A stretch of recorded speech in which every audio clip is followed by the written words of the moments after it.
साथ जुड़े हुए दो खास मेहमान जुड़े हुए हैं इस वक्त में। हाफिज नूर अहमद अजहरी साहब हैं जो प्रदेश अध्यक्ष हैं Muslim personal law board of India के, और डी.के. दुबे साहब हैं जो राजनीतिक विश्लेषक हैं। हाफिज साहब, क्या लग रहा है आपको, जैसा अभी दुबे जी कह रहे थे कि ये कोई टारगेट करके नहीं कहा जा रहा है कि आप ऐसा कीजिए या वैसा कीजिए। कहीं पर रामनवमी में हनुमान चालीसा पर भी बैन की बात हो रही है, कहीं पर शराब की दुकानों को भी बंद करने की बात हो रही है।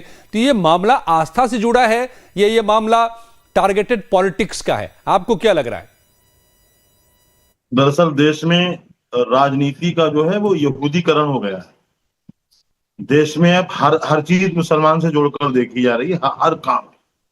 उन्होंने अभी आप उठाइए, तारीख आप पढ़िए, जो देश में नॉन वेज खाने वाले कितने फीसद लोग हैं। कई एजेंसियों का दावा है कि 60 से 70%। कई एजेंसियों ने तादाद बताई है कि 84 करोड़ लोग तकरीबन देश में मांस खाते हैं। बताएं उनमें मुसलमान कितने हैं? मुसलमान है कि 84 करोड़? जब मतलब मांस खाने वाली कौम में मुसलमान थोड़ी ना है, लेकिन आपके अंदर ये दोहरी रणनीति है। हाफिज साहब, आप ही की बात से, आपके इस आंकड़े से भी, हाफिज साहब माफ कीजिएगा मैं रोक रहा हूं बीच में, आपके ही इसी आंकड़े से यह साबित होता है कि फिर टारगेट नहीं किया जा रहा है। ज्यादातर तो हिंदू ही खा रहे हैं, आपका आंकड़ा बता रहा है। वही तो मैं कह रहा हूं, नाम सिर्फ मुसलमानों का ले रहे हैं, नाम से बस्तियों में जा रहे हैं, मुसलमानों की जा रहे हैं। अभी कहा नहीं संजय सिंह ने, सुना नहीं आपने, KFC कराया ना बंद। बहुत सारे हिंदू होटल हैं जो जिन पर गोश्त बिक रहा है, करवाए बंद। मुसलमानों की बस्तियों में सारे रोड लगाए जाते हैं, मुसलमानों को रोकने की कोशिश की जाती है। ये किसी को बताने की जरूरत नहीं। कहां पर मुसलमानों का नाम किसने लिया है? अभी जितनी भी बातें हमने सुनाई, जितनी भी बाइट सुनाई, उसमें कोई मुसलमान का नाम नहीं ले रहे हैं, नॉनवेज का नाम लिया जा रहा है। वो महाराष्ट्र में है, जो सतीश सब्बरवाल का है, जो 400 एकड़ की जमीन पर है, उसको नहीं साहब रोकेंगे। मुसलमान का है तो उसको साहब रोकेंगे। जबकि वो बेवकूफ बना रहा है, अल कबीर के नाम से रखे हुए नाम है। तब किसी को कोई बात नहीं, क्योंकि बड़ा पैसा मिल रहा है, बड़ा चंदा मिल रहा है वहां से। मैं तो ये कहूंगा कि देश की जो राजनीति है, आज की राजनीति बहुत बदबूदार सियासत है। इससे परहेज किया जाए। देश को कहां ले जाए? देखिए, हमेशा कोई सत्ता में नहीं रहेगा, वक्त बदलता रहता है। आप किसी के साथ गलत ना करें ताकि आपके साथ भी कभी गलत ना हो। ठीक है, हम इसी को समझने की कोशिश करें कि क्या गलत हो रहा है। डी.के. दुबे साहब, तो क्या सीधे लग रहा है हाफिज साहब को कि ये टारगेट करके, मुस्लिमों को टारगेट करके नॉनवेज की बात की जाती है? असल में नूर अहमद साहब कह तो बिल्कुल ठीक रहे हैं, मुझे लगता है।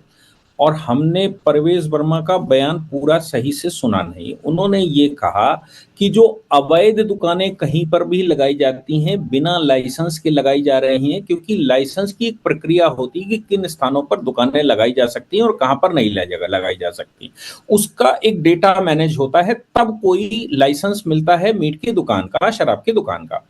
अब बात यहां पर आती है, जब जनरलाइज ये कहा जाए कि नहीं साहब ये त्योहार का समय है, ये कहीं भी दुकानें जो लगाई जा रही हैं या इस पॉलिसी के तहत कुछ समय के लिए इसको विराम दे देना चाहिए, तो मुझे लगता है एक जनरल बात कही जा रही है और कानून, लॉ एंड ऑर्डर की बात कही जा रही है। दूसरी बात ये भी है कि अगर ये कहा जा रहा है कि 84 करोड़ लोग ये खाते हैं, तो मुसलमान को ही बुरा क्यों लग रहा है? भाई, मुसलमान को बुरा लगने की बात ही नहीं आती है, क्योंकि आप तो 20 ही करोड़ हैं। अब 20 करोड़ लोगों में के बाद 50 करोड़ लोगों को भी तो समस्या होगी अगर ऐसी है। लेकिन यहाँ पर सवाल ये पैदा हो रहा है कि धार्मिक भावनाएं भड़काने का जो एजेंडा चलता है वो कैसे पूरा होगा। इसलिए वो अपने ऊपर ही सारी चीजें लेकर आदमी बात करना शुरू करता है, जबकि बात यह है कि एक कानून है, कानून के तहत उसका इम्प्लीमेंटेशन है और उस इम्प्लीमेंटेशन में उसकी एक प्रक्रिया है, उस प्रक्रिया के अनुसार ही होना चाहिए।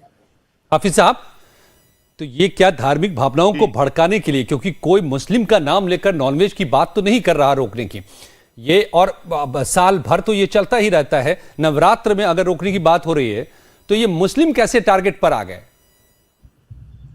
अरे साहब, प्राण प्रतिष्ठा से लेकर के आप कुंभ तक देख लें, आप कोई त्योहार आप देख लें, जब सड़कों पर हिंदू समाज के जुलूस निकले हैं तब देख लें, कोई ऐसा त्योहार है जिसमें मुसलमानों की दुकानें बंद ना कराई गई हो?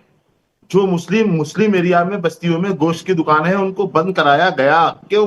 ऐसा ऐसा पहले तो कभी नहीं होता था भाई। हमारे यहाँ गोश्त कहीं अगर कट रहा है, बिक रहा है, तो आपकी आस्था कहाँ से खराब हो रही है इसमें?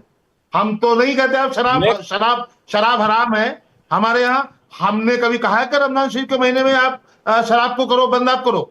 हमने तो नहीं कहा। लेकिन आपका मजहब हम ये बात कहेंगे तो आप कहोगे इस्लाम दुबे जी कुछ कहना चाहते हैं आखिर में 10 सेकंड में। दुबे जी, ओके हाफिज साहब, आपने अपनी बात कह दी। भैया मैं ये कह रहा हूँ कि मीट की दुकान अगर बंद है तो उसमें मुसलमान कहाँ से आ गया? मीट तो खट्टिक समाज हमारे यहाँ काम करता है, सुनकर समाज काम करता है, बड़े स्तर पर करता है, तो वो मुसलमान क्यों आ जाता है? ये इनकी समस्या ये है कि हर बात को लेकर मुसलमान सुप्रीमेसी दिखाने की कोशिश करते हैं। इसके अलावा ये टारगेट तुमको इसलिए हो रहा है क्योंकि गैर कानूनी लगा रहे हो। गैर कानून के अनुसार लगाओ, कोई टारगेट नहीं करने वाला। आपके बहस नहीं, आपस में हम पक्ष केवल रखते हैं। कानून के अनुसार जो लगा रहे हैं उनकी दुकानें बंद हो हाफिज साहब, यही तो तकाजा है।